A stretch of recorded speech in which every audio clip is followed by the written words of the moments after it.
Hi, I am Shalini Chaudhary. आइए अपनी class continue करते हैं। कल की क्लास में हमने वर्क सिंप्लीकेशन पढ़ा था, यानी कि कार्य सरलीकरण। कार्य सरलीकरण से पहले मैंने आपको कुछ बताया था कि हैवी वर्क या मध्य हैवी वर्क या हैवी वर्क में कौन कौन से कार्य आते हैं। इसके बाद हमने पढ़े थे कार्य सरलीकरण की तकनीक। तकनीक में मैंने आपको बताया था कि दो तरह की तकनीक होती है, नंबर एक औपचारिक, नंबर दो अनौपचारिक। औपचारिक में हमने पढ़ा था संज्ञाजाल, ग्राफ, स्टॉपवॉच, माइक्रोमोशन, मल्टीमैन, प्रोसेसिंग चार्ट। ये सब हमने कल डीपली पढ़ लिए थे, लेकिन इसी में एक टॉपिक बचता है जो आपका 2021 क्वेश्चन 20 ईयर्स के क्वेश्चन में भी पूछा गया था। आप सभी को याद होगा, क्वेश्चन आया था कि 8 अनुपात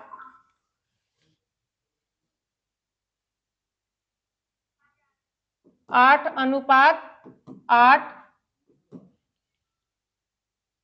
क्या है, या इसका संबंध किससे है, क्या है, या ये क्या सिद्धांत है इसका, या इसका संबंध किससे है। 8 अनुपात 8, जैसे कि आप समझते हैं, इसके पीछे एक छोटी सी स्टोरी है, क्योंकि वो काफी डीपली अगर हम जाएंगे तो समय लग जाएगा, लेकिन मैं उसका मोटा मोटा आपको बता देती हूँ। ये 8 अनुपात जो 8 अनुपात सिद्धांत है, ये कहाँ से लिया गया था।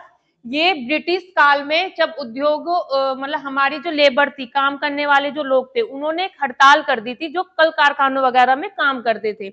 उन्होंने एक हड़ताल कर दी थी, क्यों? क्योंकि उनसे काम ज्यादा कराया जा रहा था और काम के बदले वेतन उनको कम दिया जा रहा था, यानी कि एनर्जी ज्यादा उनकी वेस्ट हो रही थी, अर्निंग कम हो रही थी। तो उन्होंने इस नारे को उठाया था 8 अनुपात 8 यानी कि 8:8 8:8 का एक नारा उन्होंने उठाया था। क्यों उठाया था? क्योंकि वो चाहते थे कि उनको उनके काम या मजदूरी के हिसाब से वेतन मिले या आराम करने का समय मिले। अब 8 अनुपात आपकी अवधारणा जो है, वो अगर क्वेश्चन पूछता है कि 8 अनुपात 8 की अवधारणा कहां से ली गई,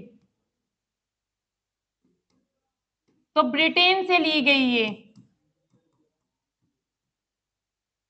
ब्रिटेन से लिए गए। ब्रिटेन के जो राजशाही परिवार हुआ करते थे, यानी कि जो बिल्कुल हाई प्रोफाइल वाले लोग होते थे, उनके घर अब कोई भी काम करने वाला नहीं बचा था। क्यों? क्योंकि जहाँ पे क्रांति चल रही थी, तो क्रांति में सभी लोगों को ज्यादा से ज्यादा काम के लिए लगा दिया गया था। इसका परिणाम ये हुआ कि हमें जो है बाल श्रम आदि, बाल मजदूरी, इस तरह की ज्यादा भुखमरी, ज्यादा मतलब चीजें देखने को मिली। तो इसका इफेक्ट यही आया था कि जो वहां के शाही परिवार थे, उनके जो घर में नौकर चाकर थे, वो काम भी बंद हो चुका था। तो शाही परिवार की जो महिलाएं थी, या उन कहो कि शाही परिवार के जो लोग थे, उनको कार्य सरलीकरण सिखाया जा रहा था, यानी कि वर्क सिंप्लीकेशन हम उनको, वो लोग उनको सिखा रहे थे। लेकिन तब वो 24-24 घंटे फुल डे काम कर रहे थे। तो उस काम से मजदूरों को आजाद पाने के लिए उन्होंने क्या करा, एक हड़ताल रख दी। हड़ताल रखते समय उन्होंने ये नारा उठाया कि 8 अनुपात 8 का। अब आप पूछेंगे कि 8 अनुपात 8 क्या है। 8 का मतलब, जैसे कि मैं पिछली भी क्लास में बता चुकी हूँ, कि चाहे कोई अमीर, गरीब, राजा, पीएम मोदी हो या फिर भिखारी हो, सभी के पास इक्वलेंट क्या होता है, समान समय क्या होता है, सामान्य होता है समय, यानी कि सभी के पास 24 आवर्स होते हैं। तो 24 आवर्स में से जो उनके 8 घंटे थे, 8 घंटे उन्होंने क्या कहा कि हम 8 घंटे काम करेंगे ओनली। 8 घंटे कैसे करेंगे, मतलब कि per day 8, every day 8 hours काम करेंगे। लेकिन अब आप ये सभी जानते हो कि हमारे यहाँ क्या है, हम लोग पूरे 6 डेज वीक का 6 डेज वर्क करते हैं और संडे हमारा ऑफ होता है। लेकिन अगर फॉरेन कंट्री देखे जाए, तो वहां से वीक के 5 डेज काम होता है, वीक में ओनली 5 डेज वर्क करते हैं। तो 5 डेज के कैलकुलेट उन्होंने किया, 8 × 5 कितना हुआ, 45 हो गया। यानी कि वो सिर्फ 5 दिन में कितना करेंगे, 45 घंटे काम करेंगे। तो ये इसको 45 घंटे का भी बोला जाता है, इसको साप्ताहिक के नाम से, इसके कुछ उपनाम है, वो मैं अभी बताऊंगी। तो इस एक 8 का लॉजिक तो ये था कि वो सिर्फ कितना 8 घंटे काम करेंगे पर डे। अगर कैलकुलेट किया जाए 5 डेज से, 5 डेज क्यों वर्क करेंगे, क्योंकि वहां एक ट्रेडिशन है कि वहां सिर्फ Monday, Tuesday, Wednesday, Friday work होता है, सैटरडे संडे ऑफ होता है। तो इसी में उन्होंने कैलकुलेट कर दिया, यानी कि वो एक वीक में 45 घंटे काम करेंगे। अब बचे आपके ये 2 8, एक 8 ये, एक 8 ये, इनका क्या यूज है? एक 8 यानी कि 8 घंटे उनके मनोरंजन के हैं, एंटरटेनमेंट के हैं। इन 8 घंटे में वो अपना एंटरटेनमेंट करेंगे और ये 8 घंटे आपके बचे। इस 8 घंटे को किस यूज के लिए उन्होंने रखा? ये उन्होंने अपने रेस्ट के लिए रखा, आराम के लिए रखा। तो इसका यूज अब आपको समझ में आ गया होगा कि 8:8:8 अगर वो पूछता है तो क्यों पूछता है? इसकी अवधारणा ब्रिटेन से उठी। किन से? जो उद्योगपति क्रांतिकारी थे, वो जो लेबर्स थी, उन्होंने उठाई। एक नारा दिया। क्यों दिया? क्योंकि वो 24x27 वर्क कर रहे थे, जिसके हिसाब से उन्हें पगार भी इतनी नहीं मिल रही थी और बाल श्रम वगैरह अधिक देखने को मिल रहे थे। परेशानी उन्हें झेलनी पड़ रही थी। तो उस परेशानी से परेशान होकर उन्होंने आंदोलन किया। आंदोलन क्यों किया गया? जो राजशाही परिवार की महिलाएं थी या राजशाही परिवार के जो लोग थे, उनको सिर्फ वर्क सिंप्लीकेशन सिखाया जा रहा था। क्यों? क्योंकि लोग सब क्रांतिकारी उसमें लगा दिए गए थे। तभी ये इन्होंने एक नारा उठाया था, इससे परेशान होकर, कि 8x8 यानी कि 8 घंटे वो काम करेंगे, 8 घंटे वो आराम करेंगे, 8 घंटे वो मनोरंजन करेंगे। इसको कुछ उपनाम से भी जाना जाता है, जैसे इसको 8 घंटे प्रतिदिन, इसके कुछ उपनामों से भी जाना जाता है, जैसे 8 घंटे प्रतिदिन, या फिर 45, ये 5 डेज जो आपके आ रहे हैं, यानी कि 5 डे यानी कि सप्ताह, सप्ताह के 5 दिन आ रहे हैं, तो इसको आप 5 डे वर्क के नाम से भी जान सकते हैं, या वीक में मतलब सप्ताह, साप्ताहिक से भी जान सकते हैं, या फिर ये आपके जो 45 आवर्स आ रहे हैं, 45 घंटे, तो इसके नाम से भी आप इसको जानते हैं, यानी कि 40 घंटे का भी इसको बोला जाता है कि 40 घंटे प्रति सप्ताह का क्या मतलब है या किसका नाम है? 8-8 रेशो को 40 घंटे प्रति सप्ताह के नाम से भी वो डिनोट कर सकता है। 5 अट्ठे 40, यहाँ पे सही कर लेना ये।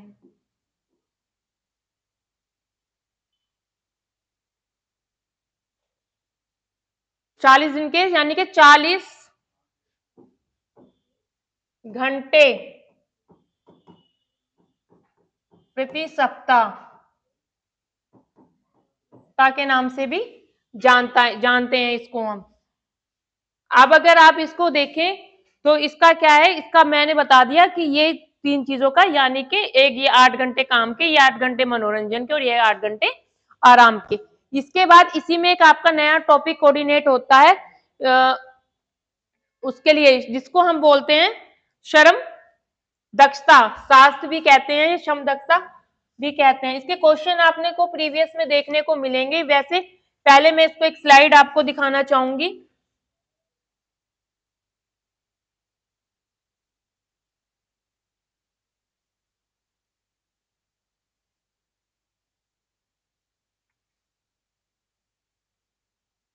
ये एक साइड है, इसमें एक वर्ड आता है हमारा इंग्लिश का एग्रो अर्बोनोमिक। अर्बोनोमिक यानी कि श्रम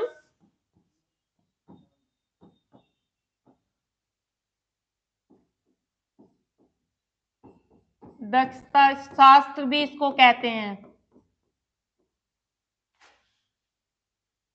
इसमें हमारे कार्य करने की सही दिशा को हम पढ़ते हैं। सही दिशा यानी कि हमारी बॉडी के लिए कौन सी चीजें या कौन सी दिशा में हमें काम करना चाहिए, किस दिशा में हमारी बॉडी मूव करनी चाहिए, हमारे लिए कौन कौन से बेनिफिट होते हैं। इसमें एक चीज, इसको इंग्लिश में क्या बोलते हैं? इंग्लिश में इसको बोलते हैं एग्रोनॉमी। एग्रोनॉमिक 2 शब्दों से मिलकर बना है, एग्रो प्लस नॉमिक्स। एग्रो का जो मीनिंग होता है वो होता है काम करना, और नॉमिक्स का जो अर्थ होता है वो होता है प्राकृतिक नियम।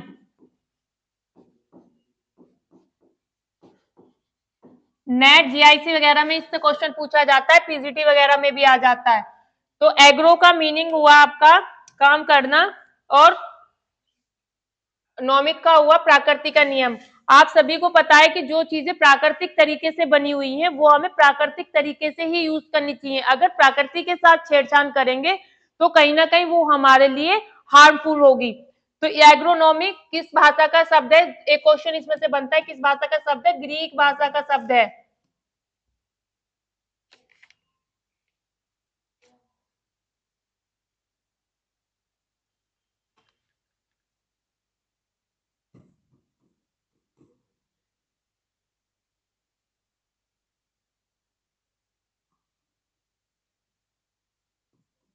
ये दोनों ही शब्द जो हैं ग्रीक भाषा के हैं, एग्रो और नॉमिक, दोनों ही इसके हैं। इसमें मैंने आपको एनर्जी में पढ़ाया था, गुरुत्वाकर्षण का भी पढ़ाया था, तो वो गुरुत्वाकर्षण इसी में है।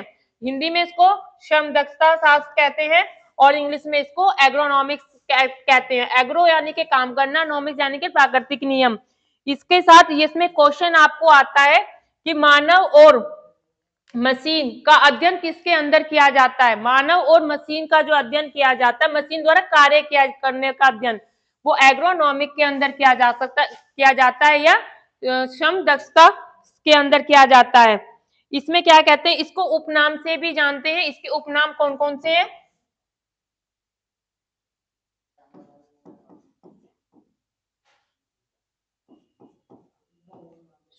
कार्य की, या फिर श्रम दक्षता, या फिर मानव कारक,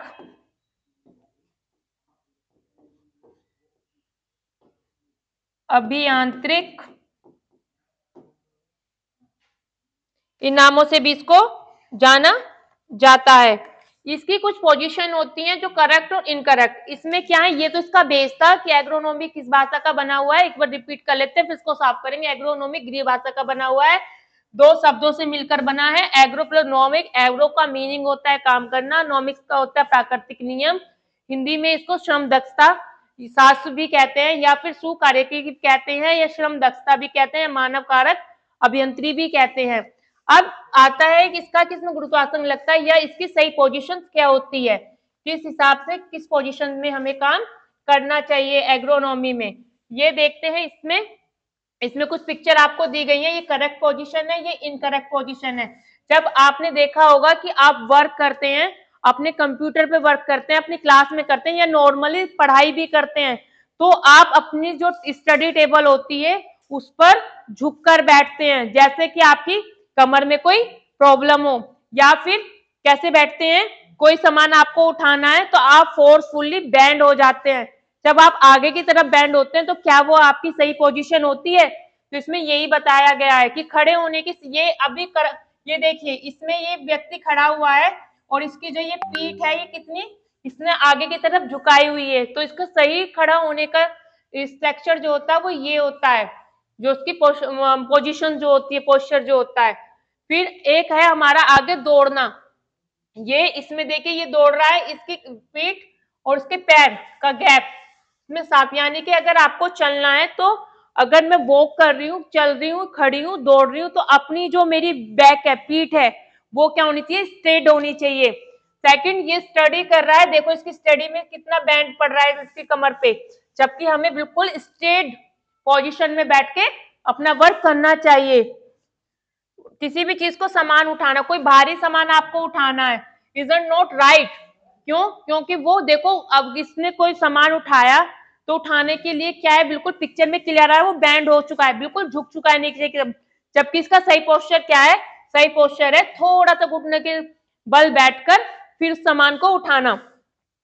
फिर है आपका नेक्स्ट, ये कभी नहीं भूलना, डोंट फॉरगेट, क्या नहीं भूलना चाहिए, ये देखिए लड़की खड़ी है, फिर ये दौड़ रही है, फिर ये चल रही है, कैसे, तो इसकी सही पोजीशन क्या है, ये है। इसके बाद आते हैं इसके बेनिफिट ऑफ, ये पोजीशन हम इसके अंदर एग्रोनॉमी के अंदर पढ़ते हैं कि किस पोजीशन, कौन सी हमारे लिए सही पोजीशन है, कौन सी हमारे लिए गलत पोजीशन है।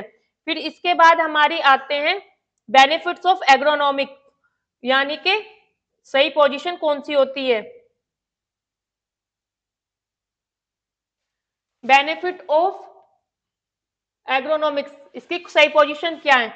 ये सही पोजीशन में बिल्कुल स्ट्रेट कोई भी वर्क करती हुई महिला आपको स्क्रीन पे दिखाई दे रही है। इससे हमें क्या-क्या बेनिफिट होते हैं सही पोजीशन यूज करने से, सही दिशा में काम करने से। सबसे पहले होता है इसमें क्या, इम्प्रूव योर पोस्चर, यानी कि जो काम करने का आपका तरीका है, आपकी जो बॉडी लैंग्वेज है वो आपकी इम्प्रूव हो जाती है। After then improve your production, यानी कि आपकी जो जनन प्रक्रिया होती है, उत्पन्न करने की जो प्रक्रिया होती है, अगर आपके पोस्चर सही होंगे तो वो ऑटोमेटिकली ठीक हो जाएगी। जब आप स्वस्थ होंगे, आपकी जन्म प्रक्रिया सही होगी, या आप एक हेल्दी शरीर आपके पास होगा, तो आपकी इंक्रीज ब्लड फ्लो, ब्लड का जो फ्लो होता है काम करने का, वो मतलब बॉडी में जो ब्लड का फ्लो होता है वो रूटीन से सही होगा। अगर आपके सारे पोर्स सही होंगे और आपका ब्लड फ्लो बॉडी में अच्छा होगा, तो आप ऑटोमेटिकली क्या होंगे, हेल्दी होंगे। इससे क्या होगा, जब ब्लड फ्लो अच्छा होगा तो आपकी एनर्जी, ऊर्जा जो है वो इंक्रीज होगी। और हम पढ़ क्या रहे हैं, हम यही पढ़ रहे हैं कि किस तरीके से हमें अपनी एनर्जी कम करनी है, किस तरीके से। लास्ट 2 डेज से हम एनर्जी की क्लास ही पढ़ रहे हैं, तो यहाँ पे आपकी एनर्जी इंक्रीज होगी। अगर आपकी एनर्जी इंक्रीज होगी तो आपका जो डिस्कम्फोर्ट से वो थोड़ा सा मतलब सही होगा, यानी कि अगर आप कंफर्टेबल जोन में आ जाएंगे, या फिर ये भी कह सकते हैं कि आपको अगर आदत पड़ चुकी है कि आपको तो झुक के ही काम करने में, बैठ के लेट के पढ़ने में मजा आ रहा है, तो वहां कहीं ना कहीं थोड़ी सी प्रॉब्लम क्रिएट होगी। इसके बाद आपका होगा रिलीविंग स्टेप, जो है आप अगर आप सही तरीके से काम करेंगे, सही पोस्चर से काम करेंगे, तो आप कहीं ना कहीं ट्रेस से, यानी कि जो आपको एक परेशानी सी होती है, जो ट्रेस रहता है, उन सब से आपको आजादी मिलेगी, और आप एक हेल्दी माइंड और हेल्दी बॉडी फील करेंगे। इसके बाद ये आपके 2 इंपॉर्टेंट टॉपिक थे जो आपके कल तकनीकी में बच गए थे, तो आज मैंने कंप्लीट करा दिए। दोनों से क्वेश्चन आते हैं, ये आपको आई होपफुली के 12th की क्लास में देखने को मिलेंगे, अगर किसी ने 12th की होम साइंस की बुक पढ़ी है तो। इसके बाद अब हम अभी प्रैक्टिस सेट पेपर करेंगे अपना नेक्स्ट क्लास में। Thank you so very much.